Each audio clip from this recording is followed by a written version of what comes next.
من یتق اللہ یجعل لہ مخرج ویرزقہ من حیث لا یحتسب، جو تقوی اختیار کرتا ہے اللہ تعالیٰ اس کو وہاں سے رزق دیتا ہے، اس کو ہر تنگی سے راستہ دیتا ہے، اور وہاں سے رزق دیتا ہے جہاں سے اس کو وہم و گمان بھی نہیں ہوتا۔ حضرت مقداد رضی اللہ تعالیٰ عنہ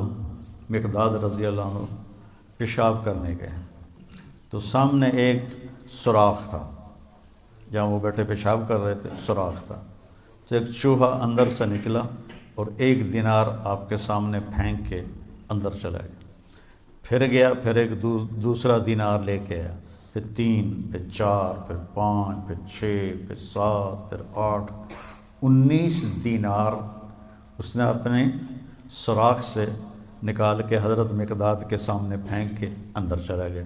وہ بڑے بھی حیران پریشان، انہوں نے وہ اٹھائے، فارغ ہو کر آ کر اللہ کے نبی کو پیش کیے کہ یا رسول اللہ میرے ساتھ تو یہ قصہ ہوا ہے، آج چوہے نے مجھے مالدار بنا دیا۔ تو آپ نے فرمایا یہ رزق ہے جو اللہ نے تجھے عطا کیا ہے۔ پھر یہ آیت پڑھی من یتق اللہ یجعل لہ مخرج ویرزقہ من حیث لا یحتسب۔ اب یہ راستہ صرف مسلمان کے پاس ہے کہ اگر وہ تقوی اختیار کرتا ہے تو اسے اللہ وہاں سے دے گا جس کا اس کو وہم و گمان بھی نہیں ہوگا۔ من یتق اللہ یجعل لہ من امرہ یسرا، جو تقوی اختیار کرے گا اللہ اس کے لیے آسانیاں پیدا کر دے گا۔ من یتق اللہ یکفر عنہ سیئاتہ ویعظم لہ اجرا، جو تقوی اختیار کرے گا اللہ اس کے گناہوں کو معاف کر دے گا، صاف کر دے گا۔ یکفر کا مطلب ہوتا ہے نشان مٹا دینا، عفا کا مطلب ہوتا ہے چھپا دینا، اور تکفیر کا مطلب ہوتا ہے نشان مٹا دینا۔ اللہ ان کے گناہوں کے نشان مٹا دے گا اور ان کا اجر بہت زیادہ کر دے گا۔ ان تصبروا وتتقوا لا یضرکم کیدہم شیئا ان اللہ بما یعملون محیط، تم صبر اور تقوی اختیار کرو تو دشمن کی کوئی چال تمہارے اوپر کارگر نہیں ہوگی، اللہ ان کا گھیرا ڈالے ہوئے ہے، ان کے گرد گھیرا ڈالے ہوئے ہے۔ تقوی کی مثال کیا ہے؟ آپ کے پاس پیسے ہوں اللہ کے فضل سے تو آپ ہر چیز خرید سکتے ہیں، گھر خرید سکتے ہیں، گاڑی خرید سکتے ہیں، جائیداد بنا سکتے ہیں، سیر و تفریح کر سکتے ہیں۔ تو تقوی ایک ایسا سرمایہ ہے جس سے آپ دین کے ہر عمل پہ چل سکتے ہیں۔ تقوی ایک ایسا سرمایہ ہے جس پر آپ دین کے ہر عمل کو اپنا سکتے ہیں اور اس پہ چل سکتے ہیں۔ حضرت عمر نے کعب احبار سے پوچھا تقوی کیا ہے؟ چونکہ قرآن میں مختلف تعبیرات ہیں تقوی کی، تو حضرت عمر نے پوچھا، کعب احبار یہودی عالم تھے، ایمان لائے تھے، تابعی ہیں، مت تقوی، فرمانے لگے کبھی کانٹوں بھرے راستے پہ چلے ہو؟ سبحان اللہ، کہنے لگے ہاں، اور اب میں تو کانٹے ہی کانٹے تھے، کوئی سبزہ تو تھا ہی نہیں۔ تو کہنے لگے پھر کیا کرتے ہو؟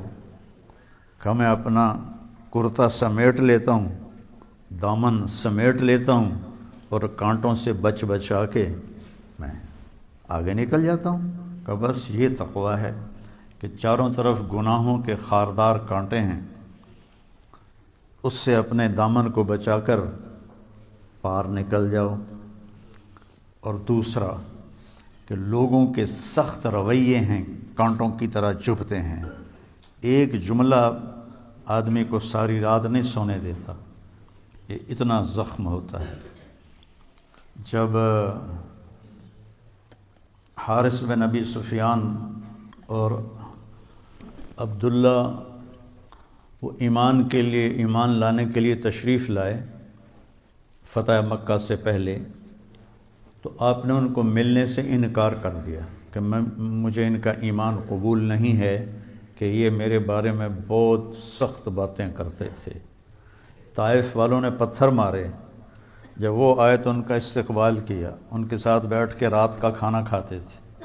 ایک رات نہیں کھایا تو آ کے معذرت کی کہ میری تلاوت رہ گئی تھی اس لیے میں نہیں آ سکا۔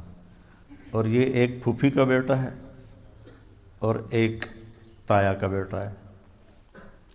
تو ابو سفیان بن حارث صاحب کے سب سے بڑے تایا تھے۔ کہ مجھے ان کا ایمان قبول نہیں ہے، یہ میرے بارے میں بہت سخت باتیں کرتے تھے۔ پھر حضرت ام سلمہ نے سفارش کی تو پھر ان پر ان کو بلایا۔ تو لوگوں کے سخت رویے کانٹوں کی طرح ایسے راستے میں ہیں، تو ان میں الجھنے کی بجائے دامن بچاؤ، کان بند کرو اور آگے چلے جاؤ، جواب دینے کے چکر میں نہ پڑو اور اپنے دل کو صاف کر کے آگے نکل جاؤ۔ تو روزے کا صلہ بتایا گیا ہے تقوی، کہ اس سے انسان کو تقوی حاصل ہوتا ہے، اللہ کی خشیت، اللہ سے حیا کو تقوی کہتے ہیں۔ ایک گناہ نہ کرنا کہ دوزخ میں جاؤں گا، یہ بھی ایمان کا حصہ ہے۔ ایک گناہ نہ کرنا کہ مجھے اللہ سے شرم آتی ہے، مجھے اللہ سے حیا آتی ہے، یہ حیا کا جو درجہ ہے یہ خوف کے درجے سے بڑا ہے۔ یا ایھا الذین آمنوا، یہ عزت صرف اس امت کو ملی ہے اور کسی امت کو یہ اعزاز نہیں ملا۔ کتب علیکم الصیام، تم پہ روزے ہم نے فرض کیے ہیں، کما کتب علی الذین من قبلکم، جیسے تم سے پہلے لوگوں پر ہم نے روزہ فرض کیا تھا تم پر بھی فرض کیا ہے۔ کیا ملے گا؟ لعلکم تتقون، تمہیں تقوی ملے گا۔ تقوی کی مثال کیا ہے؟ آپ کے پاس پیسے ہوں اللہ کے فضل سے تو آپ ہر چیز خرید سکتے ہیں، گھر خرید سکتے ہیں، گاڑی خرید سکتے ہیں، جائیداد بنا سکتے ہیں، سیر و تفریح کر سکتے ہیں۔ تو تقوی ایک ایسا سرمایہ ہے جس سے آپ دین کے ہر عمل پہ چل سکتے ہیں۔ تقوی ایک ایسا سرمایہ ہے جس پر آپ دین کے ہر عمل کو اپنا سکتے ہیں اور اس پہ چل سکتے ہیں۔